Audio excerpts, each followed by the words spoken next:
عزیز طلباء و طالبات، ہمارے آج کے لیکچر کا عنوان ہے اردو نظم کی صنفی شناخت۔ فرہنگ آصفیہ میں نظم کے معنی پرونا، موتیوں کو تاگے میں پرونا، لڑی، سلک، انتظام، بندوبست، کلام موزون اور شعر کے بیان کیے گئے ہیں، جبکہ جامعہ اردو انسائیکلوپیڈیا جلد اول میں نظم کی تعریف یوں بیان کی گئی ہے۔ اقتباس شروع۔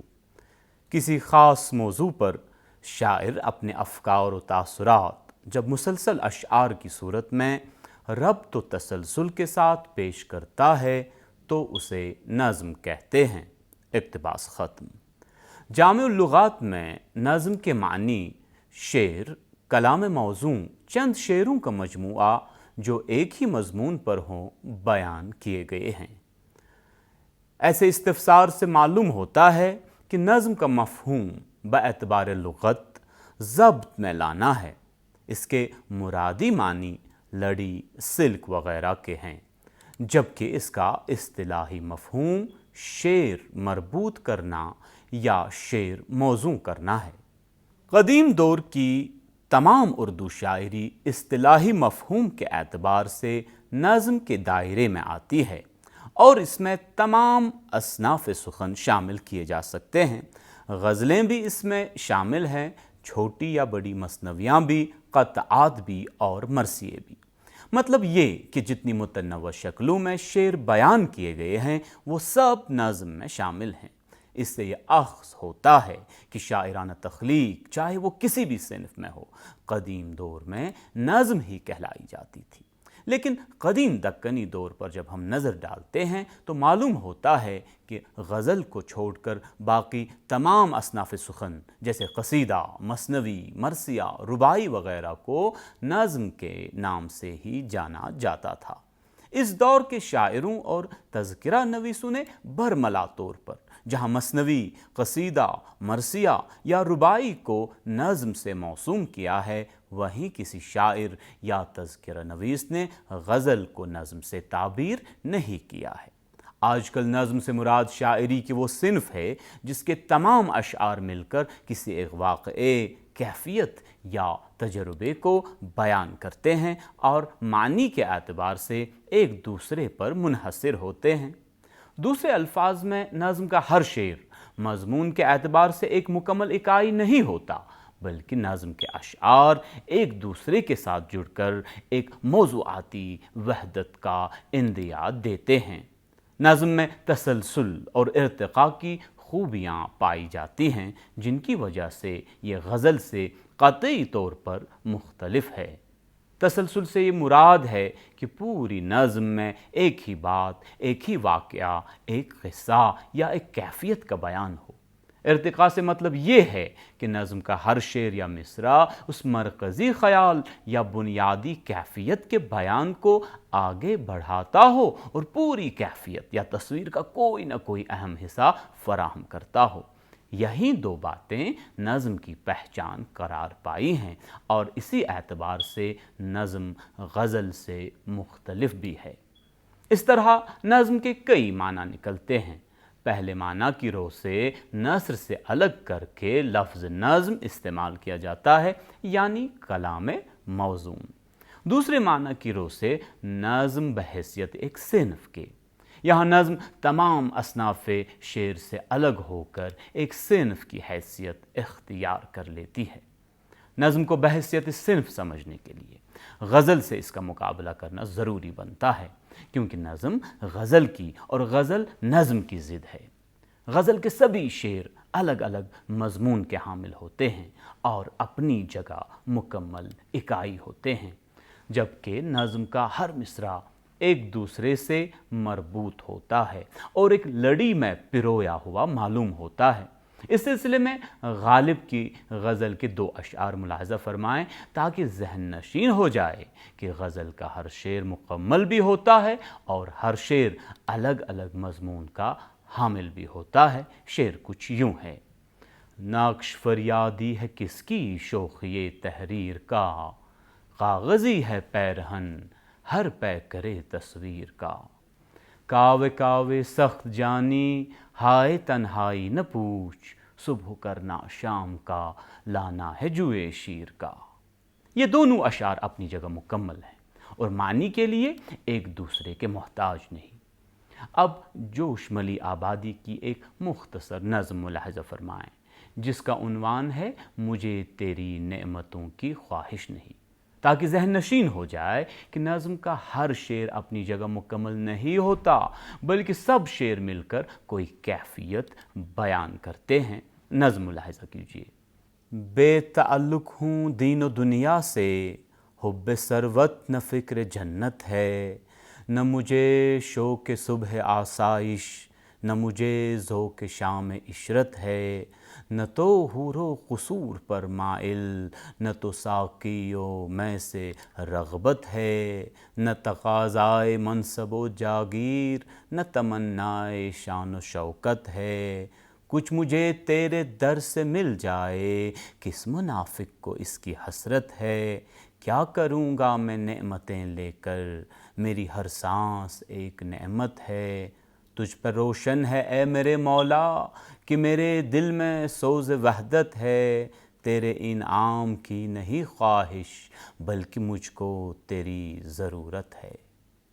اختر الایمان کی ایک مختصر نظم سر راہ گزارے ملاحظہ فرمائیں: شب ماہ تو ہے سحر بھی تو، کہ فغاں بھی تو ہے اثر بھی تو، یہ تیری بہار کے دن سہی، یہ تیرے نکھار کے دن سہی، نہ مٹا کسی کو سنبھل سنبھل، سر راہ یوں نہ بہک کے چل، کہ زمیں پر رہتے ہیں اور بھی جنہیں حسن سے بھی لگاؤ ہے، جنہیں زندگی بھی عزیز ہے۔ درج بالا دو نظموں کو بغور دیکھیے، ان میں ہر مصرع معنی کی تکمیل کے لیے ایک دوسرے کا محتاج ہے، کیونکہ بات اگلے مصرعے کے بغیر پوری نہیں ہو پائی۔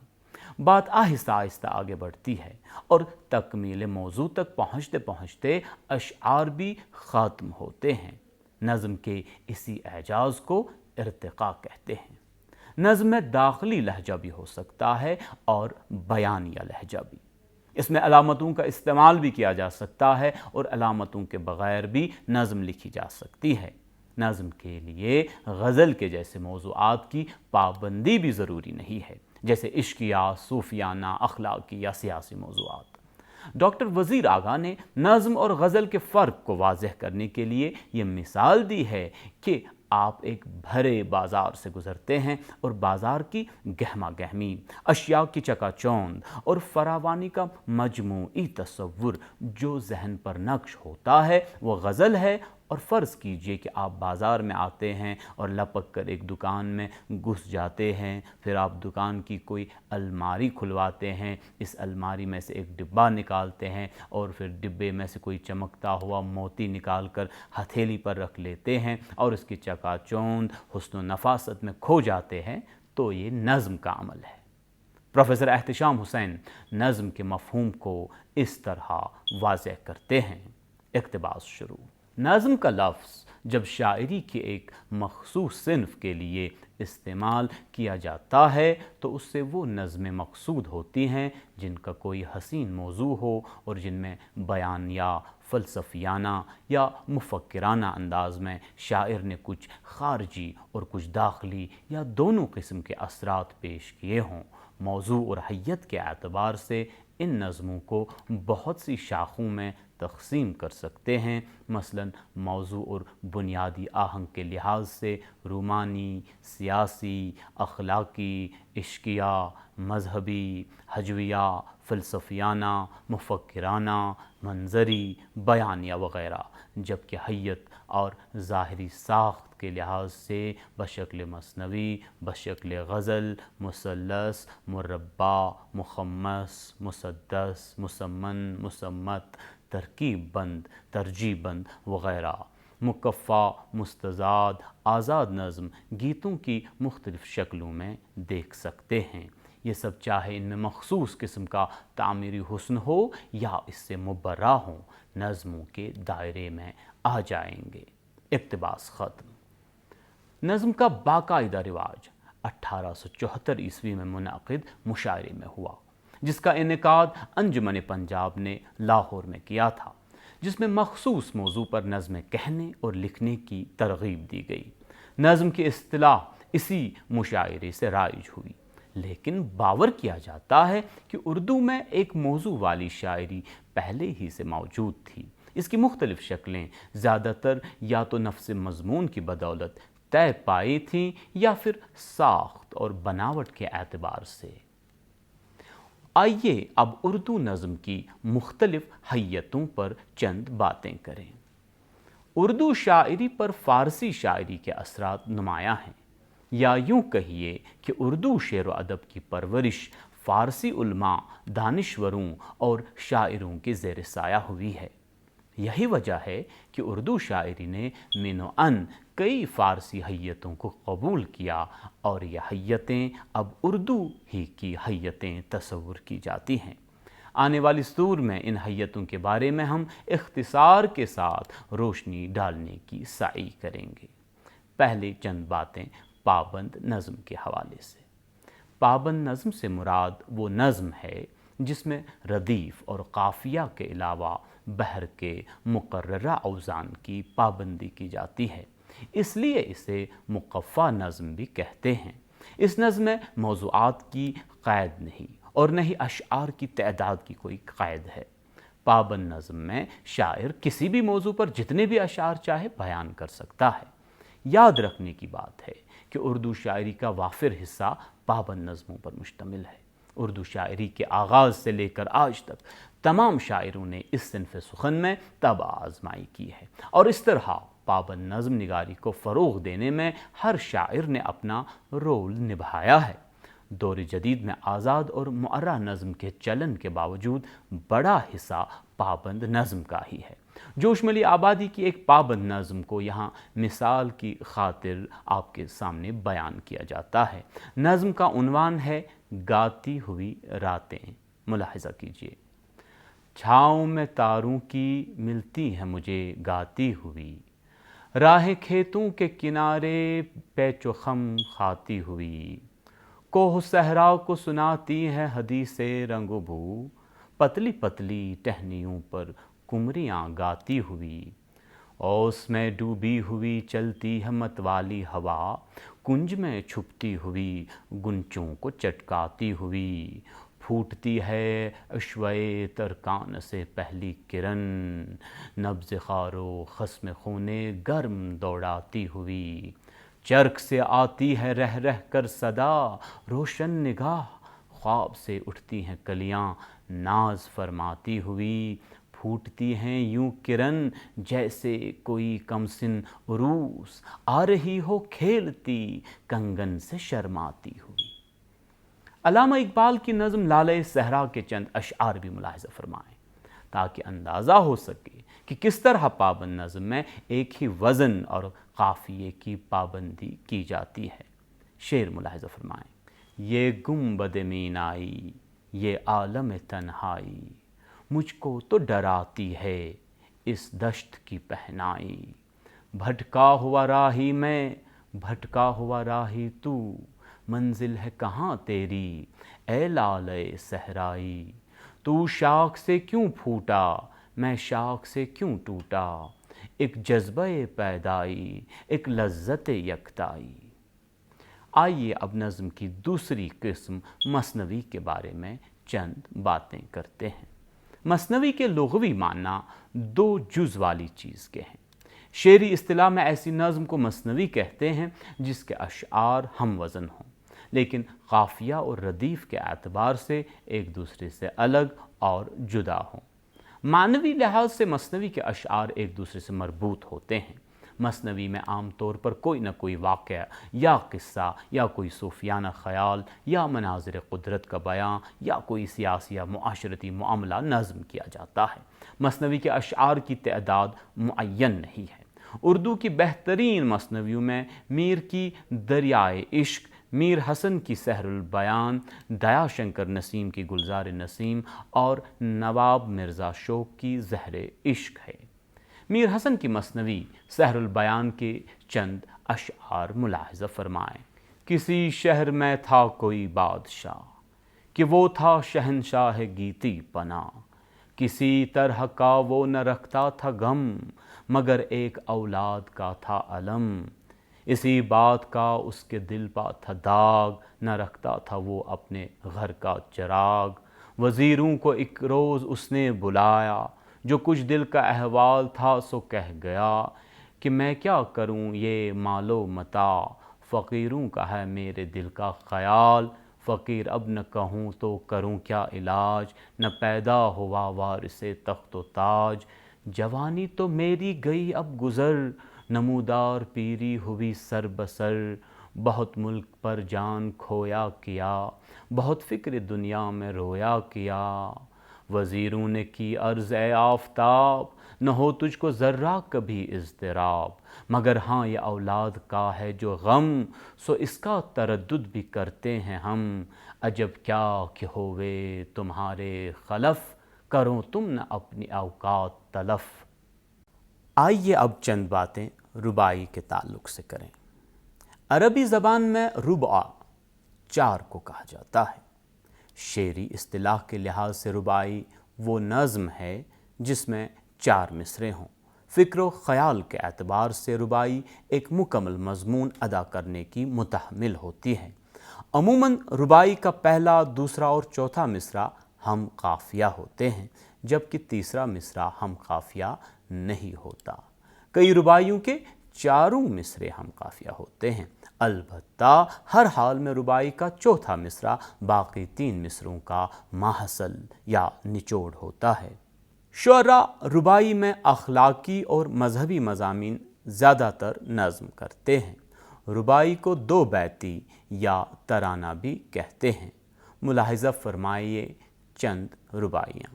ہر فرد ہے واللہ خود اپنا ہی غلام، جو ذات میں ضم نہیں ہے اس سے کیا کام، ماں باپ خدا رسول محبوب رفیق، اپنے ہی انا کے ہیں یہ بدلے ہوئے نام۔ یہ ربائی جوش ملی آبادی کی تھی۔ اب میر انیس کی ایک ربائی ملاحظہ فرمائیں۔ گلشن میں صبا کو جستجو تیری ہے، بلبل کی زباں پر گفتگو تیری ہے، ہر رنگ میں جلوہ ہے تیری قدرت کا، جس پھول کو سونگھتا ہوں بو تیری ہے۔ کشمیر کے ایک اہم ربائی گو فرید پربتی کی ایک ربائی ملاحظہ کیجیے۔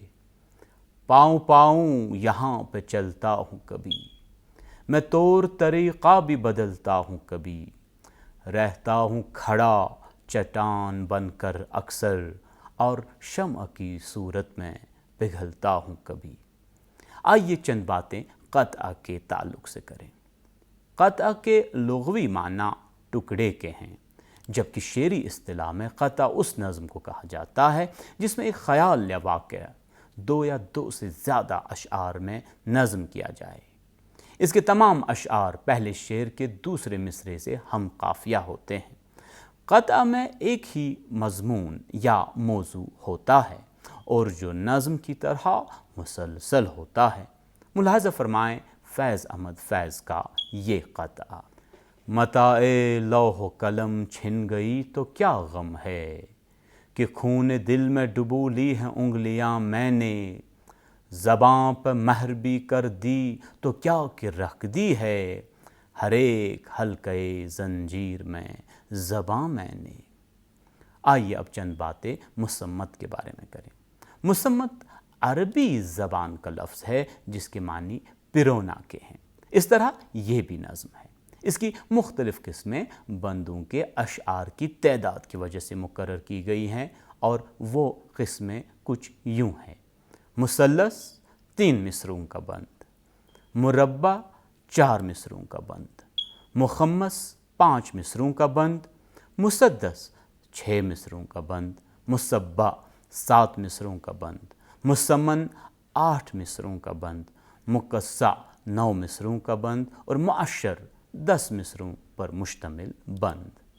طلباء و طالبات، آئیے نظم کی چند جدید حیتوں کے بارے میں جانکاری حاصل کریں۔ مغرب کے زیر اثر ہماری شاعری کے موضوع اور حیت دونوں میں جو اضافہ ہوا، اس کی اہمیت اور معنویت سے انکار کی کوئی گنجائش نہیں ہے۔ 1857 عیسوی کے بعد زندگی نے کروٹ بدلی، نئے حالات اور تجربوں کے زیر اثر دل و دماغ متاثر ہوتے رہے۔ اس کا لازمی اثر ہماری شاعری پر بھی پڑا۔ اس اثر کے نتیجے میں یہ محسوس ہونے لگا کہ ہماری شاعری کی پرانی حیت اور پرانا فارم نئے تجربات کے لیے ناکافی ہے۔ اردو نظم نگاری میں انقلاب اس وقت برپا ہوا جب جدید شعراء کچھ نیا کر دکھانے پر کمر بستہ ہوئے۔ اس سلسلے میں انہوں نے غزل کے بجائے نظموں پر زیادہ سے زیادہ زور لگایا۔ وہ اپنے ان نئے تجربوں سے فطرت کو انسانی زندگی سے قریب تر لانا چاہتے تھے۔ یہی وجہ ہے کہ تخیلات کے بجائے حقیقی اور سائنسی مشاہدات پر زور دیتے رہے۔ انہوں نے فکری نظریہ اور اسلوبی نقطۂ نظر میں انگریزی اسٹائل سے استفادہ کرنے کی بھرپور کوشش کی۔ 19ویں صدی کے آخر نصف میں اول آزاد اور حالی کے یہاں بیشتر موضوعات پر نئے تجربات کے اثرات ملتے ہیں۔ انہوں نے انگریزی کے تمثیلی اور مکالماتی انداز کو سراہا بھی اور اپنایا بھی۔ انہوں نے بیانیہ اور نشاتیہ نظموں میں اصلیت کا سہارا لیا۔ حالی اور آزاد کے بعد شرر، نظم طباطبائی اور اسماعیل میرٹھی کے یہاں حیت کے نئے تجربے ملتے ہیں۔ ہمارے ادبی حلقوں نے قدامت پسند ہونے کے باوجود ان نئے تجربات کو اپنایا اور ان کے اثرات کو آہستہ آہستہ قبول کیا۔ سب سے پہلے نظم معرہ کے قابل قدر نمونے سامنے آئے، اس کے بعد آزاد نظم کے۔ نظم معرہ ہمارے یہاں خاص مقبول ہوئی، لیکن آزاد نظم کو سب سے زیادہ فروغ ہوا۔ آج کل پابند نظم سے زیادہ یہی حیت رائج ہے۔ مغرب سے ہم نے جو فارم لیے ہیں ان میں نظم معرہ، آزاد نظم اور سونٹ وغیرہ شامل ہیں۔ ڈاکٹر منظر اعظمی اپنی کتاب اردو کے ارتقاء میں ادبی تحریکوں اور رجحانات کا حصہ میں رقم تراز ہیں۔ اقتباس شروع۔ حالی اور آزاد مغرب سے متاثر ضرور تھے، مگر وہ مغرب پرست نہیں تھے۔ یہی وجہ ہے کہ ان کے بیشتر خاکے مشرقی ہی رہے، جن میں انہوں نے نئے مسائل اور مغربی خیالات کو ڈھالا، مگر انہوں نے آئندہ آنے والے لوگوں کے لیے نئی راہوں کی مشعلیں ضرور روشن کر دیں، جس سے حیتی تجربوں کو ہمت افزائی ہوئی۔ اقتباس ختم۔ جدید نظموں کی مختلف حیتوں کے لیے جو راہیں حالی اور آزاد نے ہموار کیں، متاخرین شعراء نے ان کی اتباع میں نظم معرہ، آزاد نظم اور سونٹ کی فارموں کو اردو شاعری میں استعمال کیا۔ آئیے چند باتیں آزاد نظم کے بارے میں کرتے ہیں۔ اردو شاعری میں آزاد نظم کی حیت سب سے زیادہ پسندیدہ اور مقبول شعری حیت کا درجہ حاصل کر چکی ہے۔ اس کے مقابلے میں روایتی اصناف اور مقفع شاعری کا رواج تیزی سے زوال کی طرف گامزن ہے۔ اردو میں آزاد نظم فرانسیسی اور انگریزی کی تقلید سے وجود میں آئی۔ مغربی آزاد نظموں میں عروضی وزن نہیں ہوتا ہے، ان میں آہنگ ہوتا ہے جو ناپا نہیں جا سکتا ہے بلکہ محسوس کیا جاتا ہے۔ لیکن اردو آزاد نظم مروجہ عروض کی پابند ہے اور اس کے مصرعے چھوٹے بڑے ہوا کرتے ہیں۔ یہ عموماً غیر مقفع ہوتی ہے، لیکن اس میں نظم معرہ کی طرح قافیہ ممنوع نہیں ہے۔ اس میں بیچ بیچ میں قافیہ کا استعمال ہوا کرتا ہے، جس سے اس کے حسن میں اضافہ ہوتا ہے۔ آزاد نظم کے بارے میں کرامت علی کرامت اپنی کتاب اضافی تنقید میں کچھ یوں لکھتے ہیں۔ اقتباس شروع۔ تمام مصرعے تو یکساں بحر میں ہوتے ہیں، لیکن ارکان گھٹائے بڑھائے جا سکتے ہیں۔ سچ پوچھئے تو یہ کوئی نئی صنف سخن نہیں، بلکہ اس طرح کے پھندوں کو سنسکرت میں دھاب چھند کہا جاتا ہے۔ اقتباس ختم۔ اردو میں نظم معرہ کے برعکس آزاد نظم جم کر چلی اور اس کو مقبول عام اور بقائے دوام حاصل ہوا۔ جدید اردو شاعری کا وافر حصہ اسی شعری حیت میں ہے۔ اردو آزاد نظم کی ابتدا تصدق حسین خالد کی نظموں سے ہوتی ہیں۔ خالد نے فرانسیسی اور انگریزی آزاد شاعری کے مطالعے سے اردو میں اس روایت کی داغ بیل ڈالی۔ ان کے نظموں میں انگریزی آزاد نظم کی تکنیک کا اثر واضح نظر آتا ہے۔ ان کی نظموں میں مصرے ایک دوسرے سے پیوست ہوتے چلے جاتے ہیں۔ ملاحظہ کیجئے نون میم راشد کی ایک آزاد نظم کا اقتباس، جس نظم کا عنوان ہے انتقام۔ اس کا چہرہ، اس کے خد و خال یاد آتے نہیں، ایک برہنہ جسم اب تک یاد ہے، اجنبی عورت کا جسم میرے ہونٹوں نے لیا رات بھر، جس سے ارباب وطن کی بے بسی کا انتقام، وہ برہنہ جسم اب تک یاد ہے۔ عزیز طلباء و طالبات، آئیے نظم معرہ کے بارے میں چند باتیں کرتے ہیں۔ یونانی اور لاطینی شاعری میں بلیک ورس کی روایت پائی جاتی ہے۔ یہ بات مسلم ہے کہ مغرب کی کئی جدید زبانوں کی شاعری میں بلیک ورس کے نادر نمونے ملتے ہیں۔ انگریزی شاعری میں اس کی کئی صدیوں کی تاریخ ہے، جو بڑی جاندار اور شاندار ہے۔ اردو میں نظم معرہ کی عمر ابھی 100 سال سے کم ہے، کیونکہ اس سے پہلے اردو میں اس کی کوئی روایت نہ تھی۔ اردو نے فارسی اور عربی زبانوں کی شاعری کی ہمیشہ پیروی کی ہے۔ یہی وجہ ہے کہ فارسی اور عربی اردو شاعری کی مورث ہے۔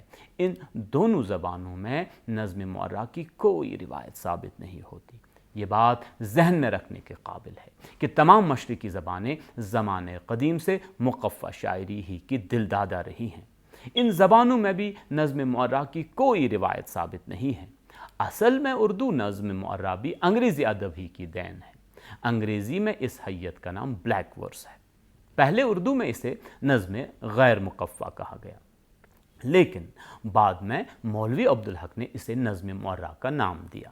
انگریزی بلیک ورس کی حیت کے لیے بے قافیہ بحر مخصوص ہے، لیکن اردو میں نظم معرہ میں قافیہ کی کوئی پابندی نہیں ہے، یعنی یہ نظم قافیہ سے عاری ہوتی ہے۔ البتہ اس کے سارے مصرے ایک ہی بحر میں ہوتے ہیں۔ اس مخصوص عروضی آزادی سے فائدہ اٹھا کر اردو والوں نے اسے اپنا لیا۔ نظم معرہ کو روایت کا درجہ دینے کی کوشش عبدالحلیم شرر نے شروع کی۔ پروفیسر حنیف کیفی اپنی کتاب میں یوں رقم تراز ہیں، اقتباس شروع۔ نظم معرہ کو ایک روایت کا درجہ دینے کی کوشش عبدالحلیم شرر نے شروع کی۔ نظم معرہ کا سنگ بنیاد آزاد نے رکھا، مگر اس کی ترویج و اشاعت کے سنگ میل شرر نے نصب کیے اور اس کے ذریعے اردو شاعری کو ایک اہم موڑ دیا، جس سے آگے چل کر نئی نئی راہیں نکلتی چلی گئیں۔ انہوں نے نظم معرہ کو رواج دینے اور اسے اردو شاعری کی ایک اہم روایت بنانے کے لیے باقاعدہ تحریک چلائی اور اسے ہر ممکن طریقے سے معروف و مقبول کرنے کی شعوری کوشش کی۔ اقتباس ختم۔ عبدالحلیم شرر نظم معرہ کا تعارف ان الفاظ میں کراتے ہیں، اقتباس شروع۔ سر دست ہم نظم کی ایک نئی قسم کی طرف توجہ کرتے ہیں، جو انگریزی میں تو بکثرت موجود ہے، مگر اردو میں بالکل نئی اور عجیب چیز نظر آئے گی۔ مشرقی شاعری میں ردیف و قافیہ بہت ضروری اور لازمی خیال کیے گئے ہیں، مگر انگریزی میں ایک جداگانہ وضع کی نظم ایجاد کی گئی ہے، جسے بلیک ورس کہتے ہیں۔ اردو میں اس کا نام اگر نظم غیر مقفع رکھا جائے تو شاید زیادہ مناسب ہوگا۔ اقتباس ختم۔ ملاحظہ ہو قدیم و جدید نظم معرہ کی چند مثالیں۔ مولوی اسماعیل میرٹھی کی ایک نظم معرہ چڑیا کے بچے کے عنوان سے ہے، جس کے چند اشعار یوں ہیں: دو تین چھوٹے بچے چڑیا کے گھونسلے میں چپ چاپ لگ رہے ہیں سینے سے اپنی ماں کے، چڑیا نے ممتا سے پھیلا کے دونوں بازو، اپنے پروں کے اندر بچوں کو ڈھک لیا ہے، اس طرح روز مرہ کرتی ہے ماں حفاظت، سردی سے اور ہوا سے رکھتی ہیں گرم ان کو۔ 20ویں صدی میں ہر بڑے شاعر نے نظم معرہ میں شاعری کی ہے۔ ترقی پسند تحریک نے اسے بڑھاوا دینے کی انتھک کوشش کی۔ فیض احمد فیض کی ایک معرہ نظم مثال کے طور پر آپ کے سامنے پیش کی جاتی ہے: پھر کوئی آیا دل زار نہیں کوئی نہیں، راہ رو ہوگا کہیں اور چلا جائے گا، ڈھل چکی رات بکھرنے لگا تاروں کا غبار، لڑکھڑانے لگے ایوانوں میں خوابیدہ چراغ، سو گئی راستہ تک تک کے ہر ایک راہ گزر، اب یہاں کوئی نہیں آئے گا۔ آئیے اب مخمور جالندھری کی ایک معرہ نظم کا ایک بند ملاحظہ کریں جس کا عنوان ہے دل کی باتیں۔ میرے دل کی باتیں جو ہو جائیں افشا تو ہو جاؤں گا رسوا، میں کیا سوچتا ہوں اگر جان لو تم، ابھی منہ چھپا لو نگاہیں جھکا لو، میں کیا چاہتا ہوں تمہیں جو بتا دوں، ابھی کسمساؤ یہ کرسی سے اٹھ کر ابھی بھاگ جاؤ۔ ان دونوں نظموں کے تمام اشعار میں ایک شعر کا قافیہ دوسرے سے مختلف ہیں، ان میں یوں سمجھیے کسی قافیے کی پابندی نہیں کی گئی ہے۔ عزیز طلباء، آئیے یک مصری نظم کے بارے میں چند باتیں سنتے ہیں۔ ایک ایسی نظم جس کا صرف ایک مصرع ہو اور اسی ایک مصرے میں نظم کی پوری فضا تعمیر ہوتی ہے، اس لیے اسے سیدھے سادے انداز میں یک مصری نظم کا نام دیا گیا ہے۔ ایسی صورت میں اس کی حیت کا کوئی مخصوص ماڈل، بحر یا آہنگ نہیں ہے، اس میں بس ایک مصرع ہی سب کچھ ہے جس کے ارد گرد پوری نظم گردش کرتی ہے۔ ایک مصرے میں نظم کہنا واقعی شاعر کے لیے ایک بڑا چیلنج ہے، کیونکہ ایک مصرے میں اس کو اپنی خاص فکر کا اظہار کرنا مطلوب ہوتا ہے۔ فکر کے بغیر اس میدان میں قدم رکھنا یا قدم بڑھانا ممکن نہیں۔ یک مصری نظموں میں لفظوں کی نشست و برخاست کی خاصی اہمیت ہے۔ آئیے رؤف خیر کی چند یک مصری نظمیں ملاحظہ کریں۔ اس نظم کا عنوان ہے خوش فہمی۔ میں خوش گماں ہوں کہ تو بدگماں نہیں ہوگا۔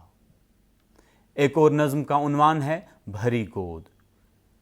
ہر لڑکی کی گود میں ایک لڑکی دیکھی۔ ایک اور نظم کا عنوان ہے سلمان رشدی۔ تمہاری آنکھ نصارا ہے دل یہودی ہے۔ ایک نظم کا عنوان ہے سرکاری مسلمان۔ دفتر کی کنجیوں میں قلم رکھ کے آ گئے۔ ایک اور نظم کا عنوان وراثت۔ میری شاخیں ثمرور بے پرندہ ہو نہیں سکتی۔ ایک نظم کا عنوان ہے سر سید احمد خان۔ تمہارا خواب سچا، خواب کی تعبیر بھی سچی۔ یہ ایک حقیقت ہے کہ یک مصری نظموں نے رؤف خیر آبادی کو ایک نئی پہچان عطا کی ہے، لیکن ابھی تک اس پر زیادہ شاعروں نے طبع آزمائی نہیں کی ہے۔ آئیے سونیٹ کے بارے میں چند باتیں کرتے ہیں۔ سونیٹ مغربی شاعری کی ایک قدیم صنف ہے۔ یہ نظم 14 مصروں پر مشتمل ہوتی ہے، اس کے 2 بند ہوتے ہیں۔ اس میں بنیادی جذبہ یا خیال انہی 2 بندوں میں پیش کیا جاتا ہے۔ سونیٹ کے پہلے بند میں 8 مصرے اور دوسرے بند میں 6 مصرے ہوتے ہیں۔ پہلے بند میں جذبے یا خیال کا پھیلاؤ ہوتا ہے، جبکہ دوسرے بند میں اس جذبے یا خیال کی تکمیل کی جاتی ہے۔ کہیں کہیں پہلا بند 12 مصروں پر اور دوسرا بند 2 مصروں پر مشتمل ہوا کرتا ہے۔ سونیٹ کا پہلا بند 8ویں مصرے پر ختم ہوتا ہے، اسی لیے 8واں مصرع زوردار اور قوت بیان کا زبردست حامل ہوتا ہے۔ آخری بند میں تشریح، تفسیر اور محاصل پیش کیا جاتا ہے۔ سونیٹ میں قافیہ کی تو پابندی ہے پر بحر کی پابندی نہیں ہوتی۔ مغرب میں اس کے کچھ اوزان مقرر ہیں، اس کے علاوہ قوافی کا مخصوص نظام بھی ہے۔ اردو میں سونیٹ کے قوافی کی سب سے پہلی مثال نظم طباطبائی کی نظم گورے غریباں ہے۔ اردو میں اختر شیرانی، راشد، عظمت اللہ خان اور میرا جی نے سونیٹوں کی طرف خصوصی توجہ دے کر اس کو ترقی دینے میں اپنا رول نبھایا۔ علیم صبا نویدی کا ایک سنٹ نور کائنات ملاحظہ کیجیے۔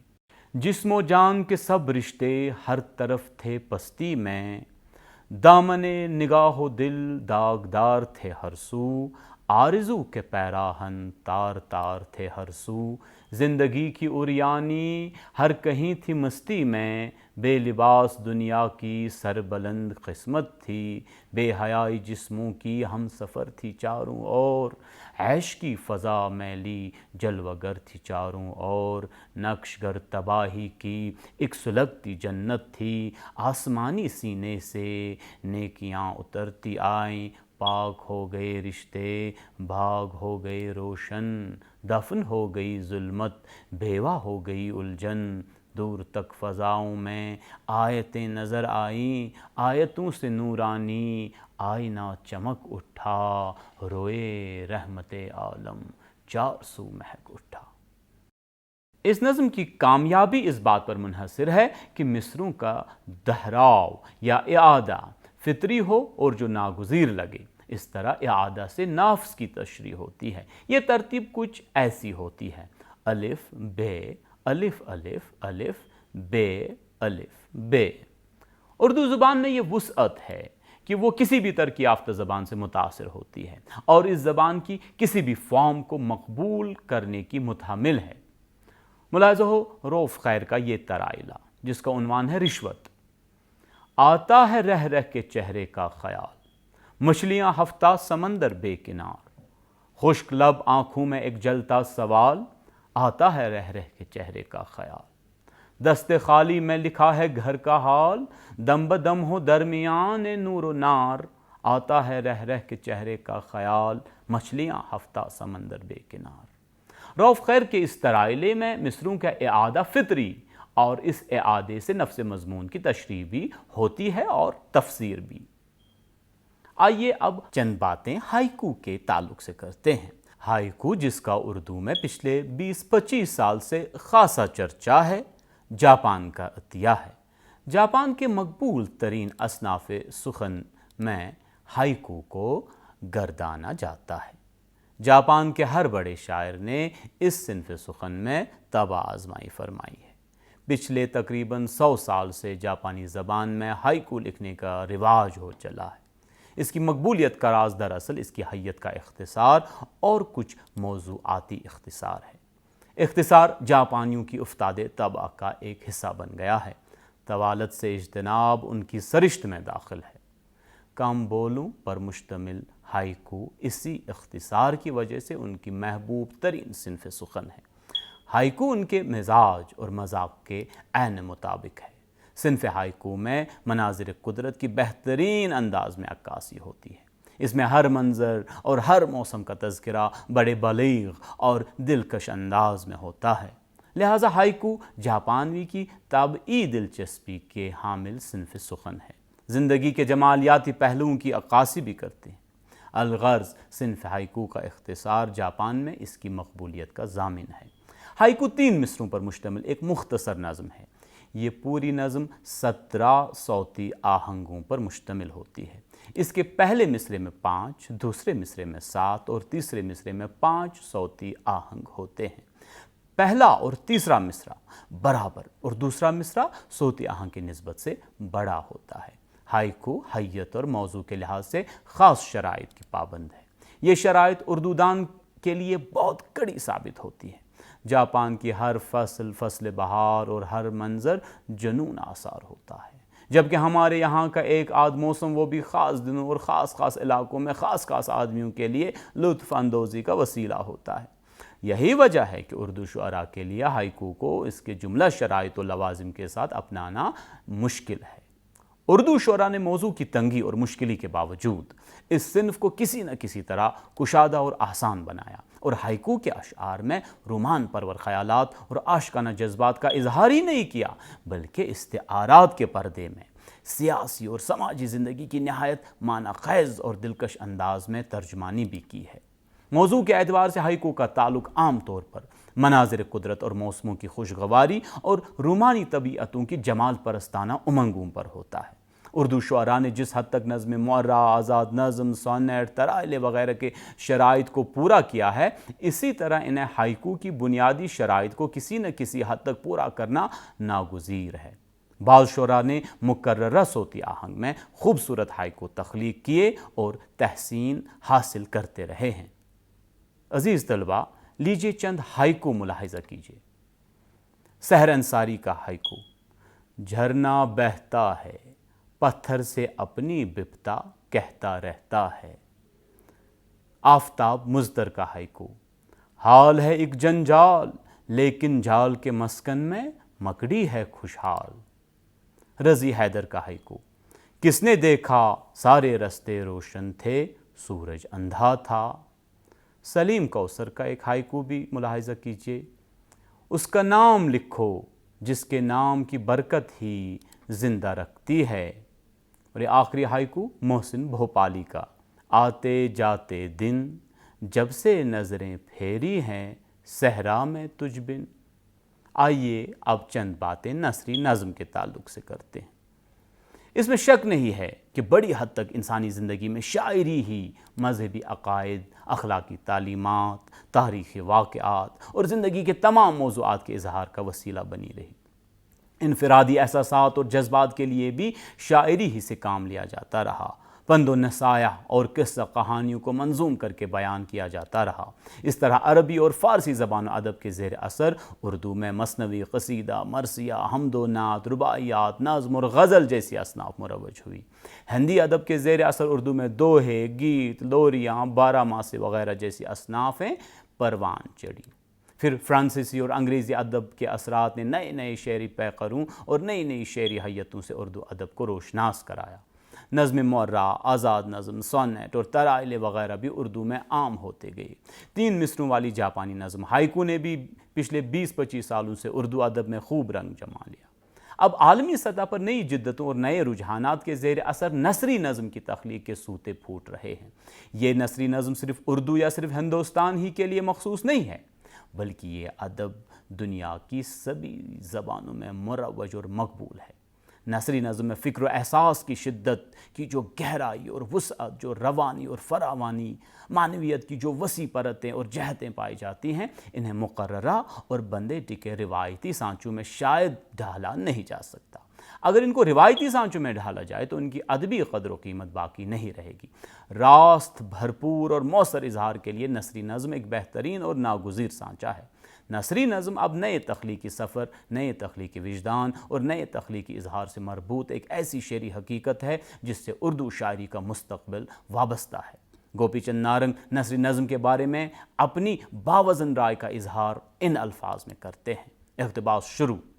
نثری نظم کی بنیاد اگرچہ اوزان و بحور کے کسی ایسے تصور پر ہرگز نہیں جو موزونیت کے خود ساختہ سانچوں کا محتاج ہو، تاہم ہمیں اردو میں نثری نظم کو آزاد نظم ہی کی توسیع سمجھنا چاہیے، کیونکہ مغربی زبانوں اور برصغیر کی بہت سے علاقائی ہند آریائی اور دراوڑی زبانوں میں آزاد نظم کی ایسی شکلیں موجود ہیں جن میں لفظوں کی ترتیب اوزان و بحور کی بنا پر نہیں بلکہ نثری آہنگ کی بنا پر قائم ہوئی ہے۔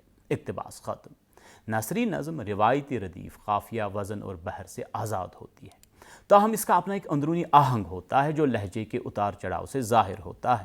کبھی کبھی غیر ارادی طور پر اس کے مصرعے اوزان کے تحت آ جاتے ہیں، لیکن ایسا ہونا بھی ضروری نہیں ہے۔ نثری نظم میں شعریت اور غنایت ضروری ہے اور یہ شاعر کے شعری رویہ پر منحصر ہے۔ نثری نظم میں جن شعراء حضرات کی کاوشیں بہت مستحسن نظر آتی ہیں، ان میں سجاد ظہیر، خورشید الاسلام، بلراج کومل، شہاب جعفری، زبیر رضوی، خلیل مامون، شہریار، ساجدہ زیدی، احمد حمیش خاص طور پر قابل ذکر ہیں۔ ملاحظہ فرمائیں خورشید الاسلام کی ایک نثری نظم: اگر انسان کی آنکھ نہ ہوتی تو کائنات اندھی ہوتی۔ باور کیا جاتا ہے کہ نثری نظم فرانسیسی ادب کی دین ہے۔ یہ انگریزی ادب ہی کے راستے عالمی ادب پر اثر انداز ہوئی۔ نثری نظم اصل میں نثر اور نظم کے ایک ایسے آہنگ کا نام ہے جو نہ پوری نثر ہے اور نہ پوری نظم، لیکن اس میں لفظوں اور علامتوں کو نیا تشخص بخشنے کی کوششیں ہوئی ہیں۔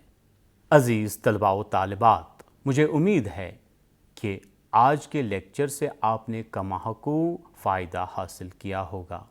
آج کے لیے اتنا ہی۔ خدا حافظ و ناصر۔